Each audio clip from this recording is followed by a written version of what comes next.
Hey, it's Tommy Toole with another episode of How to Get More Out of Your Breakup Than Just Heartache. And we are in Module 4, Lesson 4, and we're talking about fear and faith. Ooh, fear and faith, heavy subject, but oh my gosh, such a fun one to research and very inspirational. And to be quite honest, I've been a student of this stuff for about probably 10 years or more. Probably more, because I remember starting it when I was like you, going through a divorce and trying to find faith and getting over some fears and knowing that I could do all this alone and I'd be fine. I just had to have faith and hope and have a positive attitude and know that everything would be okay. And then later I wrote that book, 101 Things I Learned After My Divorce, and it took me to places and doing things that I had never done before. And so I got outside my comfort zone. So there was a lot of fear in promoting that book and going on doing live radio and live TV. And I took on that fear and I faced it, and I had faith that everything would be fine. And after each time I did something like that, I grew. And it was pretty amazing, pretty fun. And then I decided, to get into writing other books and other scripts and things like that, and brought me into a world with other people doing similar things. And just a lot of good stuff comes from challenging yourself and facing those fears and just sort of being fearless and knowing that you're going to be okay. So this is a chapter about that. And if you have any fears or anything that's holding you back, boy, this is a great one. So sit back and let's go through this. All right. So we're going to talk about, first of all, fear versus faith. And the one thing in life nobody can ever take from you that will give you riches and fulfillment. I'll talk about that in just a minute. We're going to talk about how negative thinking is a bad habit, or I've heard it called stinking thinking. And I love that. Stinking thinking. You catch yourself when you're thinking bad thoughts. Go, quit that stinking thinking. Get that out of my head. So why is it important to pay attention to what you meditate on? And I'll talk about that too. So in the bonus section is some really good videos. What I have it under? It's under YouTube videos and clips. So go into that bonus and you'll find all kinds of motivational YouTube videos, some movies that I recommend. The Shift is one of them by Dr. Dyer Kelly, or Dr. Dyer. I'm sorry, I'm just drawing a blank. William Dyer. Anyway, exceptional, and I recommend watching it. If nothing else, at least listen to his part in the movie, because he gives you some great pearls of wisdom. Awesome stuff. So that's when you get a chance after this video, go in to the bonus section. Good stuff. All right, let's jump in. Fear versus faith. Now, I'm not going to preach any Bible verses or nothing like that, but I do believe everyone has something that we believe in, something that we believe that gives us hope, and I'll call it faith for now. You can call it a positive attitude. We'll call it that later, but just to be politically correct or whatever, we can call it positive attitude, but I'm going to call it faith. So fear and faith both require us to believe in something we can't see. Fear says, I'm worried I'm going to get laid off. Faith says, I will find another job and prosper. Fear says, my marriage is in trouble. Faith says, I'm going to have faith. This is just a dark season and we will work through it. Fear says, I'm worried about my children getting into trouble. Faith says, I have the resources to redirect them and the wisdom to guide them. Fear says, you've been through so much. You're never really going to be happy ever again. Faith says, your best days are still out in front of you. The key is whatever you meditate on is going to take root. Ain't that the truth? So get rid of the stinking thinking. Meditate on positive stuff. When we have faith and hope and a positive attitude, we say things like, I can do anything, be anything. Fear is using faith in a negative way. I don't think I can do that. I've never done that before. What if I fail? I don't deserve to be good. I mean, I don't deserve to have good fortune. It never works out for me. I never get a good night's sleep. Well, tonight will be no different. Okay, stinking thinking, get rid of it.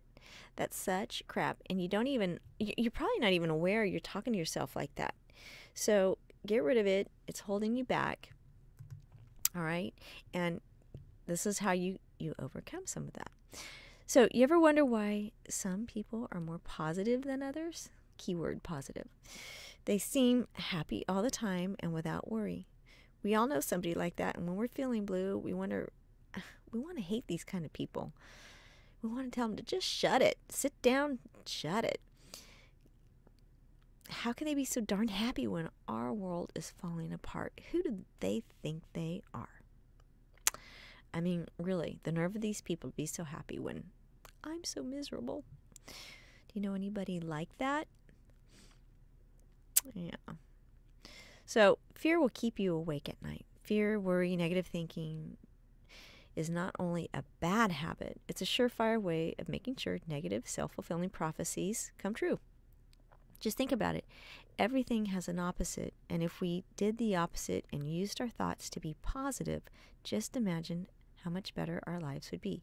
I mean, if you can think about negative things and negative things happen, and that's super easy to do, then why can't you think about positive things and positive things happen, right? There's a little bit more to it. Negative thinking is easy. Positive thinking is the hard stuff. That's the heavy lifting part of this, and that's the part that the key is you have to follow positive thinking up with an action step. So that's kind of the difference. So it all comes down to attitude and how you view the world around you. So I'm going to give you a little pep talk about the benefits of a positive attitude. And really, that's what those videos are in the bonus section. Is they're a lot of pep talks about how to change your attitude and what you need to do. And it's very transformational, I guess. If you are stuck in a rut and you are having a downer day, these are good ways to change your attitude and to change your life. So definitely check it out. So when I was a kid, my dad, he didn't put up with any whining. This was kind of his deal. No whining. And we lived in Napa, so it was kind of funny. You'd always see the W-I-N-I-N-G version of this, but this was a lot. With 4 girls, there was a lot of whining going on in our house. So my parents didn't worry so much about pleasing their kids back then. You know, they were kind of old school parents. My parents were more about cheap labor, having their kids do the things that they didn't want to do, or that's not true. My parents always worked side by side with us when we were out doing chores. But it didn't matter to my dad that he had 4 daughters rather than sons, because he put us to work, and just like he would have if we were boys. And at 10, I was on a roof hammering shingles. I don't think my mom knew about that, but I was. I knew how to feed and care for all of our animals in the barn, and I knew how to operate a mini bike. So I did those things. At one time, I think I even learned how to ride a forklift. So I remember one time we were doing chores in the middle of the afternoon. It was really a hot day, and all 4 of us were out there working. And usually on days like this, when it was really hot, somebody would mope and complain and would get, tagged being the lazy one for the day. So at this particular day, one of my sisters was the one labeled lazy. And I made sure that wasn't going to be me. So I had a good attitude, worked hard, and I received my father's praise, because that was why I did it. I was motivated to please my dad. But this one day, it was super hot, and none of us wanted to be working outside. And my sister started to fuss. And she was already upset. I think she'd probably already been grounded for something from the night before, but she continued to whine and complain. She'd say, when are we going to be done? I'm hot. It's too hot to be doing this. Why are we doing this? It's so stupid. And my dad was the master of the obvious sarcasm. He had a way of turning a question into a statement when we were growing up. And when he'd had enough, he'd stop and turn to whoever was complaining and give his full attention to that person. And in this case, it was my sister. And he stopped what he was doing and turned to her and said, "What? you're miserable, so I guess the rest of us should be miserable too. Okay, let's all be miserable at once. And so my dad would go, and he'd mimic her, and make fun of her and fuss like she was, and she'd brood even more. Well, my older sister, who was much smarter, she wanted she didn't want to be on my dad's bad side either. So she had learned a long time ago that that was a wrong approach with him. So I watched as she turned to him and eagerly asked, "Well, what else do you got for us, Pop?" And he looked at her and said, "You're done. You can go inside, but your other two sisters can stay outside and finish up." I think my oldest sister was somewhere else that day, but so it was like three of us or whatever working. So me and my other sister had to finish, and the older one, she got to go because she was basically a kiss ass. So right then and there, I learned the benefits of having a positive attitude. Oh my goodness, huh? So it's been said, attitude is more than education. It's more important than education, than money, than circumstances, than failures, than successes. It's more important than appearances, giftedness, or skill even. And the remarkable thing is, it is something that we can freely choose to have. Attitude can save you, or it can kill you. So pay attention to what you are coming into agreement with. And I'll explain this here in just a second. So when the enemy puts a negative thought in our head, and I'm talking like, the devil side of you. I don't deserve to be happy. This is too good to last. Nothing ever good happens to me. My family all died from heart disease, and I probably will too. I always get sick, therefore I should be sick tomorrow. That kind of stuff. When these negative thoughts get in your head and we agree with them, it'll happen. It's a self-fulfilling prophecy. Whatever you believe to be will be. But if we just don't come into agreement with the fear and the negative thoughts, we'll be all right. We say to ourselves, I do not agree with that. I do not receive that to be true. So again, pay attention to what you are coming into agreement with. A positive attitude is the most important thing you can have. So this is Louis Zamperini. And there was a book and a movie written about him called Unbroken. I don't know if any of you had ever seen it. What an amazing life. An amazing, amazing man. If you've never heard of him before, his life started out, his parents were immigrants from Italy, I believe. And let's see, so the story went that he was sort of this juvenile delinquent, and he was always getting into trouble. His family didn't have much, so he was kind of like a little thief. And he'd steal things, and then the police would try to come after him, and he'd run, and he'd outrun the police. And, the police would show up at his house, and he'd already be there, and, he'd get in trouble. So this was constant. Well, he had an older brother who kind of turned his life around. His brother realized, well, gosh, Louis is pretty fast, so let's get him into track and field. So his brother took this kid's determination and kind of coached him through track and field and coached him through the pain of running really fast as he could. And before he knew it, Louis was breaking records in high school. He got so good that he ended up getting to go and compete in the 1939 Berlin Olympics, where he made some more records there. And after that, he went into the service and did 4 years of service. And I think just as he was trying to get out of service, there was a wrinkle, and he was going to come home. That was the end of his tour, and he was going to come home, but there was some wrinkle in the paperwork that he missed or didn't turn in or something. And anyway, he was re-enlisted for another 4 years. Talk about rotten luck. So he didn't get to compete in the next Olympics. And while he was serving his country, we went to war, World War II, and he became a bombardier.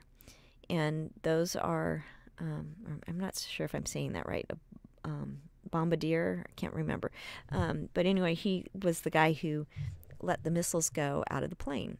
And he had a friend, Phil, who was the pilot of the plane. Well, they were over the Pacific ocean and when they got shot down.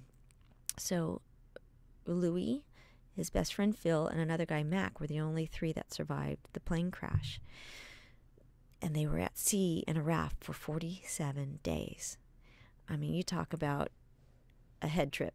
So for 47 days, they were stranded at sea, sunburnt, dealing with the sharks, the wild ocean, and they did things to keep their mind busy and to stay positive. Both Louis and Phil were pretty good at this, but Mac was terrible. And it was later, Mac ended up dying, and because he knew he was going to die at sea. He said, we're going to die. And Louis and Phil refused to accept that. No, we're not going to die here on this raft. We're going to be having dinner with the captain. We're going to get, back to our families. We're going to have breakfast with our families. And they describe in detail the breakfast that they were going to eat and the dinners they were going to have, their favorite meals, all these things to keep their minds busy. And it's a pretty amazing story. But anyway, so they were captured. And so spoiler alert, they were captured by the Japanese, or rescued rather. And then later they had to be released to a prison camp. And this was Execution Island, is the one that Louis had to go to.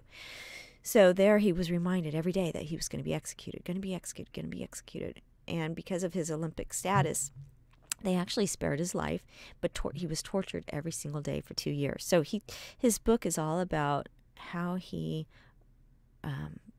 overcame and how his mind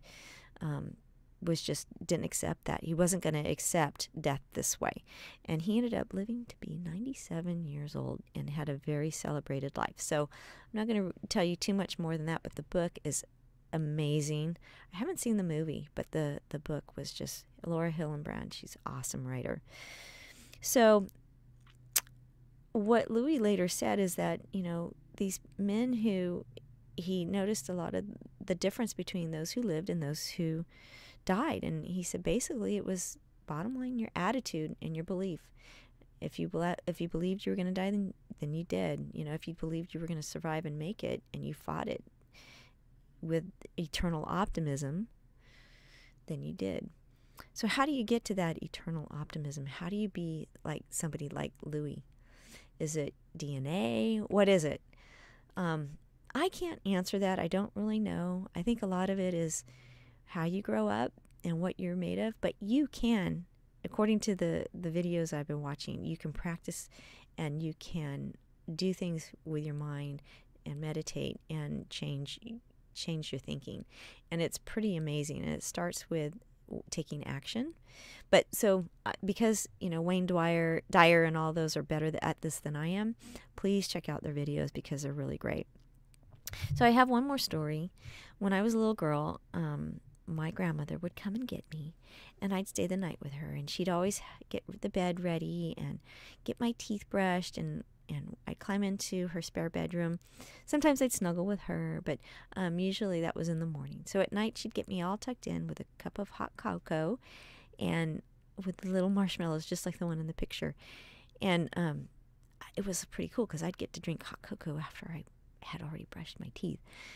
I know, crazy stuff. But anyway, so she'd tuck me in, and I remember she'd tell me a story, and then when I'd finished my chocolate milk, she'd kiss me goodnight, and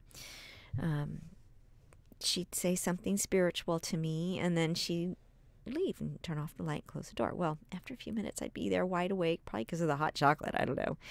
And then I'd be scared all of a sudden, so I'd run out to the other room and say, Nana, I'm scared. Can you come tuck me in again? And she'd come back in and tuck me in. And she'd get kind of tired of doing this 2 or 3 times, so she'd finally just said, now, Tommy Colleen, she'd call me Tommy Colleen, now just remember, there's nothing to fear except fear itself. I didn't know what that really meant, but I don't think it really mattered because I was safe in Nana's house, and I just remember the sheets being like 30-year-old linen cotton sheets. They were so soft, and it was okay because I knew I was safe with my Nana. So okay, so just, there's nothing to fear except fear itself. So take on these challenges, tackle your fear, and focus on being positive. So just remember, be careful what you meditate on. Pay attention to what you come into agreement with. Grow your eternal optimism.